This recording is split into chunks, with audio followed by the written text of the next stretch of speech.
2h46. Nosso assunto agora ser tratado aqui é a importância da infância, justamente para as crianças. Como essa fase tem impactado em todo o restante da vida. Sobre isso a gente conversa com a doutora Thelma Abraão, ela que é especialista em neurociência e desenvolvimento infantil.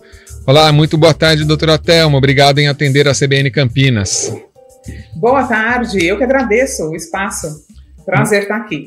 Inclusive hoje é tido como o Dia da Infância, né? Celebrado em 24 de agosto, mais do que nunca uma data também para a gente trazer a reflexão, né? Como estamos nos relacionando com as crianças, como pais estão se relacionando com as crianças, como as escolas estão se relacionando com as crianças, enfim, como tem sido esse relacionamento. E na visão do senhora, tem sido positivo, tem sido criativo, estimulante ou muita coisa está deixando a desejar?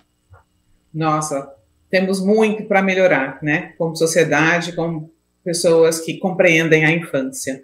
Na verdade, a Unicef criou essa data justamente para chamar a atenção dos adultos, das pessoas, para a importância da infância.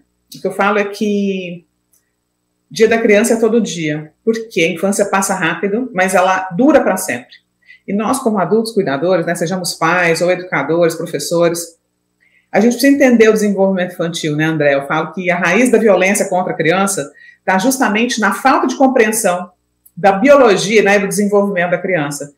O adulto não entende que a criança nasce com um cérebro imaturo, que ela precisa ser guiada, treinada, orientada. A criança não aprende, não nasce pensando. E muitos dos castigos e violência, agressividade que acontece contra a criança é justamente por achar que ela está agindo de forma proposital, que ela está agindo de forma para atacar o adulto, para testar o adulto, e a compreensão de que a criança nasce com um cérebro imaturo, de que ela precisa de afeto, precisa de segurança, é fundamental para que a gente possa ter mais saúde emocional, principalmente nas famílias, né? Sem dúvida. Queria tratar com a senhora em duas frentes. Uma, a questão extrema que eu entendo, que é no caso de crianças vítimas de violência e também cujos pais, né, às vezes as crianças convivem com violência em casa, propriamente elas não são violentadas, mas a família, né, a mãe acaba sendo agredida, ou mesmo em caso de tráfico de drogas, muito entorpecente em casa, toda essa consequência, crianças que veem os pais se matando literalmente, consequências disso para uma adolescência. E também, por outro lado, as famílias que não chegam a esse extremo, felizmente, mas também acabam meio deixando os filhos, ainda mais depois da pandemia, a gente viu essa questão da tecnologia, o celular, deixa a criança lá de molho no celular só para, né, realmente não dar trabalho, digamos assim, e esquece dessa questão do brincar, de tudo que vai desenvolver no cérebro da criança. Muito boas duas perguntas. Quanto tempo que eu tenho, André, para responder, só para eu saber assim, o tamanho das respostas que eu te dou? Olha, você responder as duas? Não, pode responder as duas. O nosso bate-papo pode ir até umas 2h58, por aí, mas a gente tem outras coisas para bater papo aqui. Tem muito tempo, dá para responder. Olha só, essa primeira questão que você falou da violência, né? Aquela criança que está em casa, ou vendo a mãe apanhar do pai, ou pai e mãe que são viciados, seja em álcool, em droga, ou algum tipo de violência. Existem as experiências adversas da infância, né? E são 10 as principais, mas dentro dessas experiências adversas, as mais recorrentes são abuso físico, abuso emocional, né? Tem o abuso sexual também. E existe ainda quando os pais são dependentes químicos, ou possuem depressão, ou fazem uso de droga, ou essa criança vê de fato esse pai batendo nessa mãe. Tudo isso são experiências que impactam o desenvolvimento do cérebro da criança, porque altera a percepção dela sobre si mesma e sobre o mundo. Quando a criança vive num ambiente que ela não se sente segura, onde aquele adulto cuidador deveria ser uma fonte de afeto e segurança e passa a ser uma fonte de ameaça, ela pode viver num estado de hipervigilância. O que isso significa? Que o cérebro dela, o sistema nervoso dela, identifica a ameaça o tempo inteiro. Então ela nunca descansa. E essa falta de segurança faz com que ela possa ter dificuldade de aprendizado na escola, de foco, dificuldade de socialização, pode até fazer com que ela se torne mais agressiva, porque ela entra naquele modo luta ou fuga, eu tenho que me defender, já que os adultos que deveriam cuidar de mim não cuidam. Então, é uma série de comportamentos que podem surgir devido a essa insegurança na família. E, inclusive, traumas, que mais tarde vai impactar não somente a adolescência, mas também os relacionamentos como adulto, né, seja os relacionamentos amorosos, seja no trabalho, seja no senso de capacidade desse indivíduo de se tornar um adulto funcional na sociedade, de ter um trabalho, de se sentir útil, de se sentir capaz. Agora, indo para o segundo ponto que você mencionou, que eu estamos vivendo uma verdadeira epidemia, né, que é o quê? Crianças com atraso de fala devido ao uso excessivo de telas. Como você falou, tem criança que às vezes assim, ela fica o dia inteiro no celular, ou ela fica o dia inteiro na escola longe dos pais, os pais estão trabalhando, não conseguem dar atenção para essa criança, e encontram no celular uma forma de deixar essa criança quieta, calada, sem falar, sem se mexer, sem nada.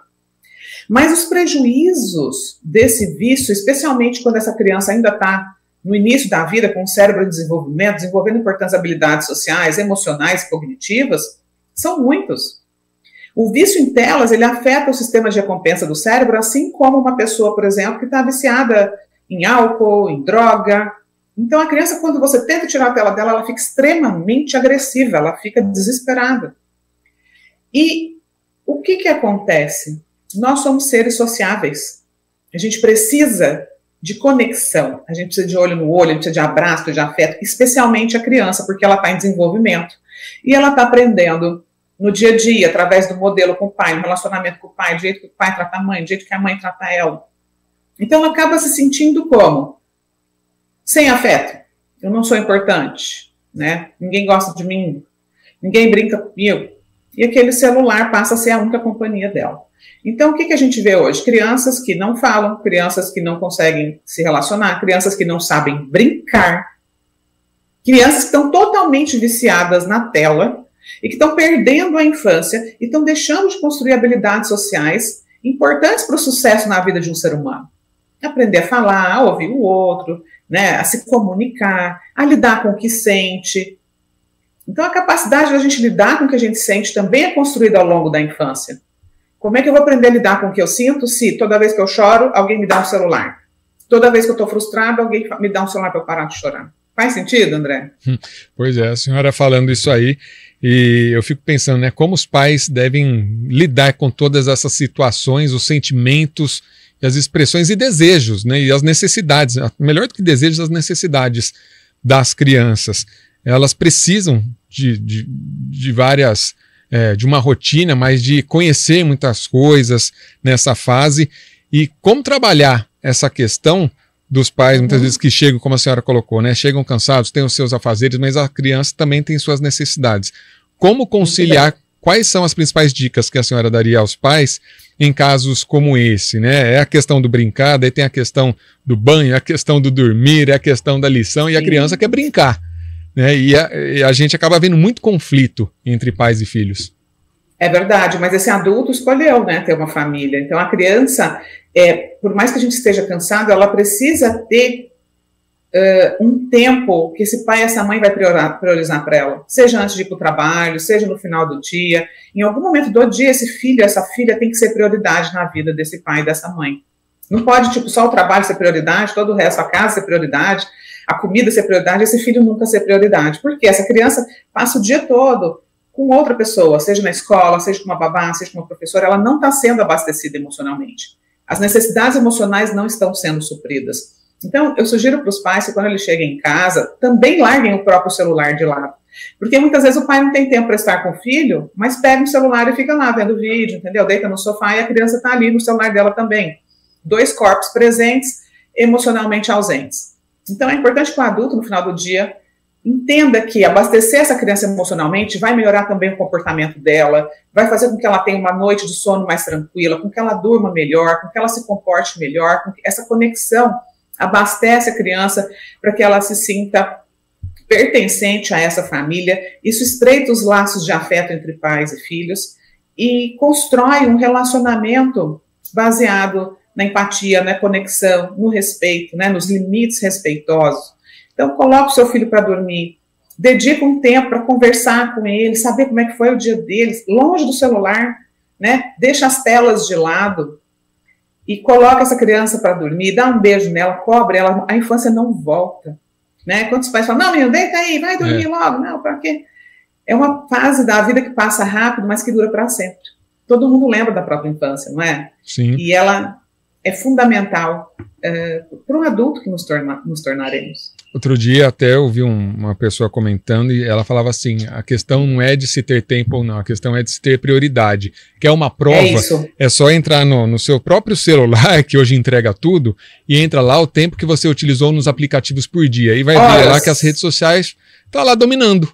Né? Não foram outras coisas, foram as redes sociais. Está lá seu Instagram, está lá, e cada vez mais vão se criando aplicativos, né? E outras coisas assim, que vai tomando muito tempo. Eu queria fazer uma outra observação, doutora Thelma, a respeito, na rede social da senhora aqui, algo que me chamou muita atenção, as consequências de abusos emocionais na infância. Um estudo que foi feito há anos, a senhora coloca aqui o professor Bruce Perry, chefe de psiquiatria do Hospital Infantil do Texas. Ele compartilhou imagens, aqui no rádio a gente não tem as imagens, mas são basicamente duas imagens dos cérebros, né? Dos cérebros, sendo que um tem uma mancha preta maior, duas manchas pretas e outra mais... Não, na verdade... Como que cérebro, a imagem, o Dr. Bruce Perry, ele é um chefe de trauma, né, do Hospital do Texas, aqui nos Estados Unidos, um especialista em trauma de infância, e esse estudo mostrou como que uma criança extremamente negligenciada, né, são dois cérebros de duas crianças de 3 anos, uma criança normal, com tamanho de cérebro normal, e a outra que foi extremamente negligenciada, né, não só com falta de afeto, mas também nas suas necessidades físicas, o quanto o cérebro dela não se desenvolveu, não cresceu, ficou muito menor, né?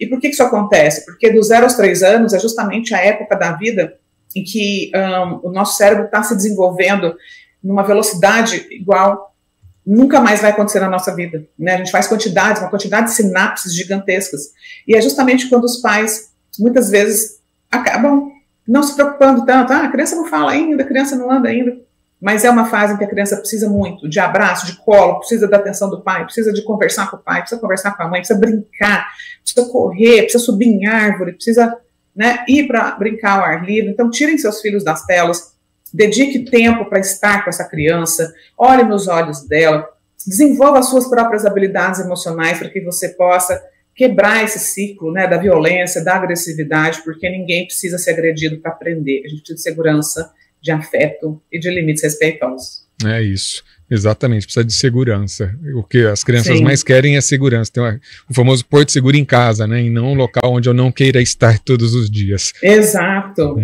E o nosso cérebro precisa de segurança para aprender. Ninguém aprende nada com medo, né? O medo desliga as partes cognitivas ligadas ao aprendizado. Verdade. Então é importante que a gente aprenda a educar de forma segura. Doutora Thelma Abraham, especialista em neurociência e desenvolvimento infantil, agradeço mais uma vez, viu, por esse bate-papo precioso, assim, com dicas, e que todos nós possamos ser pessoas melhores, pais melhores, né, e colocar prioridades certas na nossa vida. Uma boa tarde para a senhora. Boa tarde, obrigada. Tchau, tchau. Tchau, tchau. Agora, pontualmente 3 horas.